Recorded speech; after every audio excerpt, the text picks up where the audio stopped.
Hello, everybody, and welcome to another Coffee with Conrad. Today we have changed up our schedule a little bit. What we're going to be discussing is some security recommendations that came out last week from the Cybersecurity and Infrastructure Security Agency around Office 365. So since work from home and telework really gained prevalence during COVID-19, a lot of people have moved to the cloud as quickly as possible. And back in May of last year, the CISA put out another analysis report about Microsoft Office 365 and some problems that occur when people do these rapid migrations and don't do the proper step-by-step of mitigation. So today what we're going to talk about is what these recommendations are, and we're not going to show exactly how to do it. I'll be going over that in Thursday's Tech Talk. If you are a client, definitely join. If you're not, we will have that up on YouTube by Friday. So how you doing this morning, Conrad? I'm doing great. So Yeah, this list looks pretty familiar. it is interesting when you look at this list. If you had to give the bare minimum of things that you would recommend, this would be it. So I think it's great. But the nice thing about this is that these are all pretty common pieces that you can have within Office 365. The reason I say bare minimum is because, this is so far detached from what you're going to have to, or not detached, but I mean, there's so much more you have to go do when you're going to be in a more secure environment or compliant environment, such as our favorites around NIST 800-171 and CMMC. So this really kind of starts off that whole area. And when you look at this, I mean, this is actually really good for really any customer, any person that's in the Office 365 space really should have this. Really, because it's about, the list here is kind of split into two parts. One is, hey, you should enable MFA. You should put people's administrators in right roles. I'll talk about that in a little bit. Really make multi-factor authentication or MFA available to all the users, and make sure legacy protocols are disabled where you can. But the other pieces are really about having the information, so the logs. So the logs, whether you send them to your SIEM tool, which could be Sentinel. People have other products they use. So if they have like Splunk, you should have all that data get sent over there. So that way you can do some analysis afterwards, but also get other kind of suspicious activity. So these are the things like once you get in and once things are happening, what happens. So it's kind of split into both areas, but it is very cool to see the government actually having some focus on this. Not to say that you've made it when the government focuses on you, but it is important. And sometimes organizations won't take it seriously unless they see, a government agency really come out and talk about it. Yeah, so one thing that I noticed that's interesting that they added and there were a couple of different things in the old May advisory, but they added that Microsoft Secure Score. And it's funny because I did a Tech Talk series on getting a perfect secure score, which turned out to be impossible in a demo tenant. That was fun. But all of these things are the initial actions you are advised to do when you use Secure Score. So it starts right out, multi-factor authentication for administrators. Yeah, it's it's interesting when they say the administrator roles. So there's a bunch of roles. I don't even know, something like maybe 30 plus, maybe more roles inside of Azure Active Directory. So one thing to remember is that Office 365 is a service, and one of the authentication methods for that service is Azure Active Directory. So that service, Azure Active Directory, handles all the authentication, does a lot of the security groups, all those sorts of areas. And that's actually where you would apply multi-factor authentication. But inside of that, there's some specific roles that are defined in there, and then you can customize some of those roles. Now, the one thing they say here is, assign administrator roles using role-based access control. So you can create a role that's defined that has certain permissions, but there's some built-in roles that are there. One that everybody talks about is the global administrator. So global administrator is very much like the traditional local Active Directory implementation that's been around for years with Windows Server. that is a lot like the domain administrator. Different name, same level of power in terms of what it can go do. Really, the bad thing with the Windows Server, based local Active Directory, is you could create other custom roles, but not everything in the platform and the system really was fine grained. And there's some things that really only worked in domain admin.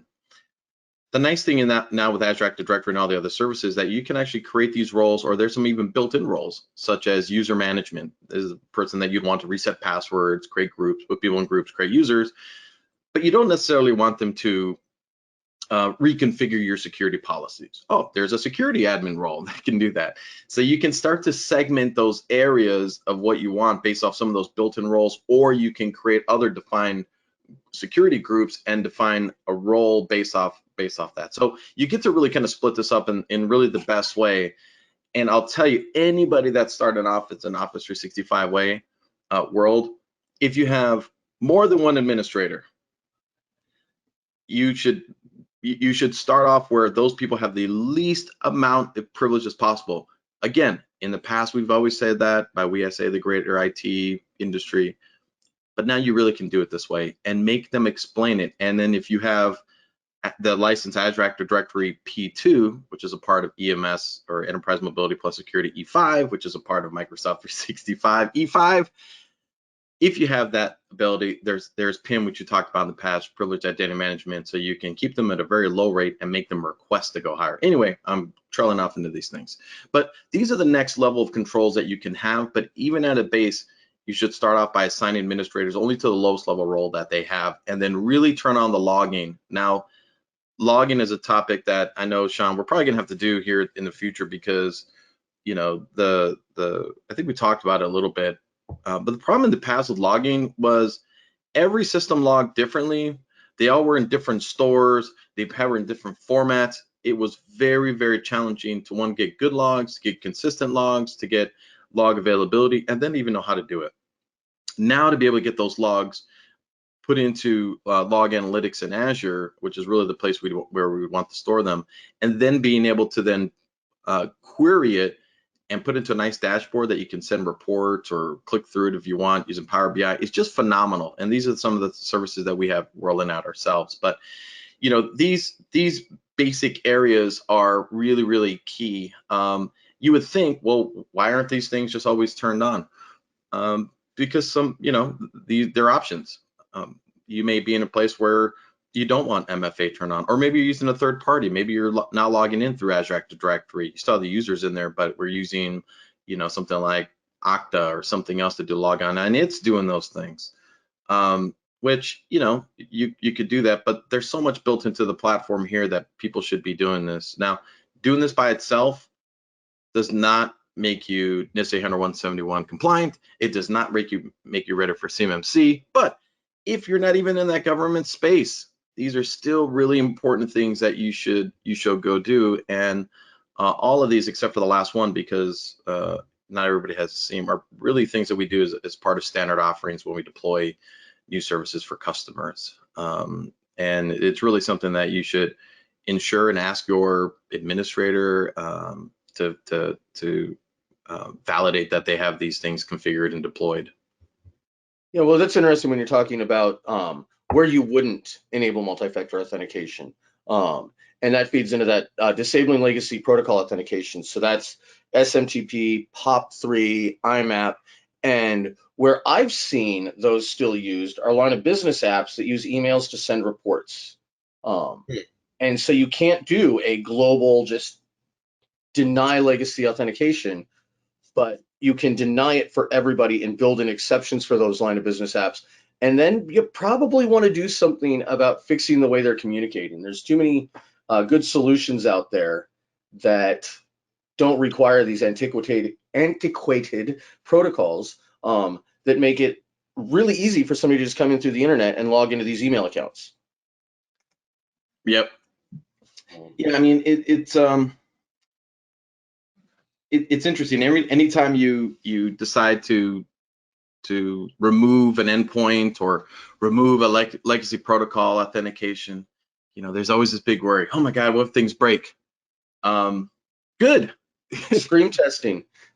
Let them break, because sometimes you need to find out where the breakage is. I mean, but just be mindful. You'd want to communicate in your organization. You'd want to try and ensure that you've communicated and documented as much as possible. But there might be something out there, but you can't just let it keep going. Like, you got to set a date. Like, hey, this coming May 15th, this thing is going to be turned off. And if anybody has a problem, communicate or call here. And you'll probably be very surprised that nothing breaks, or if something did break, you can say, hey, you weren't supposed to be using that anymore. Yeah. So it's a good thing to do. And yeah, Microsoft Secure Score. Now that's the thing that is it's great to strive towards. And the reason I say strive towards is that it's a line that keeps moving. But it's because security and vulnerability attacks, they continue to shift and move as well. Microsoft provides additional guidance. You see here the government's providing additional guidance. There's new capabilities in the platform. There's new things that you're going to have to do. But that's the life in a secure environment, to be safe and secure. It's you can't just buy a deadbolt for your door and then walk away from it, right? It's the technology space is ever evolving, and so you don't get frustrated that it's a low score. Don't get frustrated that you have to keep making updates to it. We just have to kind of keep moving towards it, and you'll find out that it's well worth it. And I've been asked this a lot. Many people internally and externally, they ask me about security assessments. Like, hey, can you do a security assessment? I tell them my answer normally is no. And the reason is, if you don't know what your security is for yourself, and you haven't done a self-assessment, and you're not aware of what you need to go do, and you haven't already put those things in place, just take the standpoint that you're not secure. Don't waste your money on a secure score. What are they going to tell you? They're going to tell you what you already know. So if you start with that starting point, even going here, if you're in Office 365 and doing these basics, will kind of get you along the way. But you absolutely need more.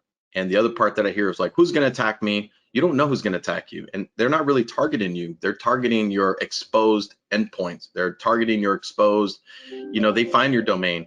They find the people, they troll through it. It's just a system. They're not like, let me find somebody who's in Nebraska. It's not works. Everybody's exposed on the internet. So they're just looking for your open endpoints and open information, and that's what they attack. So it's not that they're looking for you and you're too small. They're just looking for endpoints, and that's how they get in. And by the way, if you don't have these alerts, if you're not making those things set up, you're not tracking logging, then, because the other thing I hear from people is, well, I don't think I've been attacked. You don't think you've been attacked? Let me tell you, you have been attacked. You are being attacked, and you will continue to be attacked. And if they were successful, they don't tell you. It's not always, when they get in there, they put a haha screen on it. They sit and they wait. So you could have it in there right now, and you have no information. So make sure it's logged. MFA helps a ton. You'll see a lot of logins that are failed because people are trying to log in. They're trying to do all kinds of different logins. And so without MFA for all of your users, like, oh, my users don't like it. They don't have to like it. It just needs to be effective, because somebody will guess that password that they have. With MFA, it gives them one more thing that makes it even harder for them. Not say it's, it can be worked around, but makes it harder for them to communicate, to get in. And even if they do, you have a log that tells you. So these are really good basics. I think everybody should do this at a minimum. And hopefully that kind of explains some of the pieces through this of why it's important and where it's going. And I will be going through each of these steps on Thursday's Tech Talk and showing where you can enable this within Microsoft 365. But it's also good to have the, I guess, the philosophy behind it, and to understand why these steps are so important. Yeah. It's again, if you're, again, we're here. I have my cup of coffee. It was a minute late to the session because I had to make sure I get it, because it makes me alive. But as an executive or a director or just an IT administrator, you don't always have to know all the bells, I won't say bells and whistles, right? But you don't have to know every piece around it, but you have to have a good stepping stone. And I'm really, happy that the government pushed this out there, because I think the more people make it visible and talk about it, the better. And take a look at your secure score, and it might frighten you. Right? Oh my goodness, look how low I am. but knowing is better. And once you see the secure score, taking the next steps like this thing improves it. There's more things to do, improvements. Sometimes it's by more licensing, but it just helps you keep moving and helps you have a plan. So I think secure score is great. Right. And as you step into CMMC level 4 and 5, where you start to become a proactive security organization, quite a few of those controls are around staying informed. And one thing I really do like about Secure Score, now I'm reading security news all day, every day, reading about Office 365. So I know what's going on, but a lot of people don't have that as part of their job description, literally for me, is that Secure Score also will show you new vulnerabilities and things that are trending, so that you can stay aware, even if you're not using the controls. And when you look at that secure score history, you can see where Microsoft has added new mitigations. And sometimes you'll come in and, wait, my score should have gone up 30 points since last week as I did X. And oh, wait, it dropped 45 points because they said that now Y is important. And it's a good tool for staying informed. I wanted to jump back to something you said a minute ago, Conrad, about you are being attacked.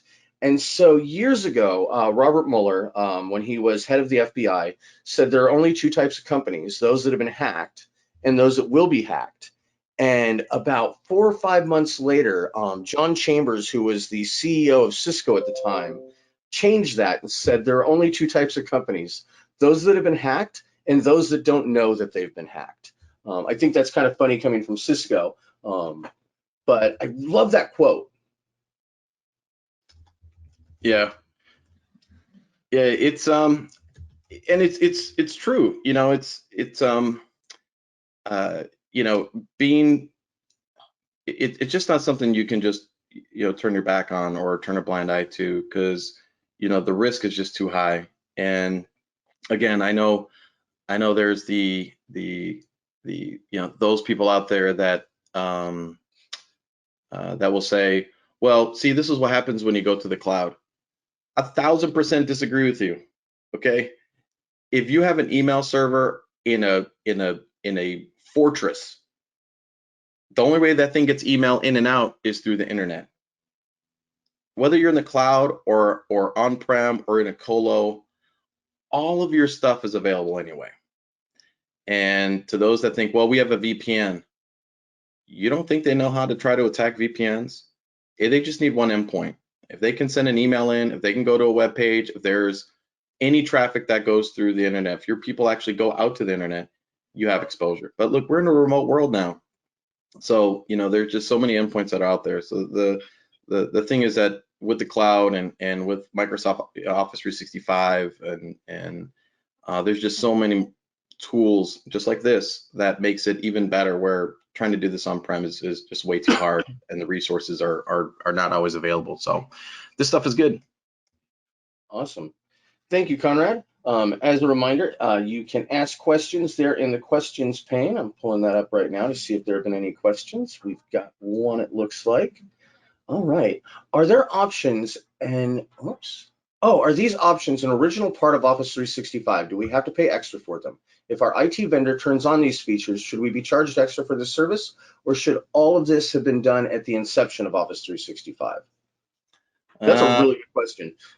It is a good question. It's really a multi-part question. I believe all of these things are available. I can't remember. I think Secure Score is available to everybody now. Yes. I don't think it requires another license.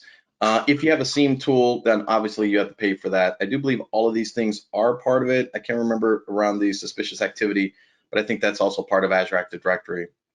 So, the multi-factor authentication is there. They just made multi-factor authentication available to all users, and they actually updated the portal for it too. So they made it a little bit more together, the multi-factor and profiling and password resets. They've updated the UI there, so it's really nice. So that's available to everybody. Yeah, so I think everything is here available for Office 365 users. But again, you're as the administrator, you'll go and tune this up. But actually, one thing that you can do if you don't have any conditional access, one thing that you can apply, something that was done, I wouldn't say recently, but a few months ago. So it hasn't always been there. It's called the security defaults.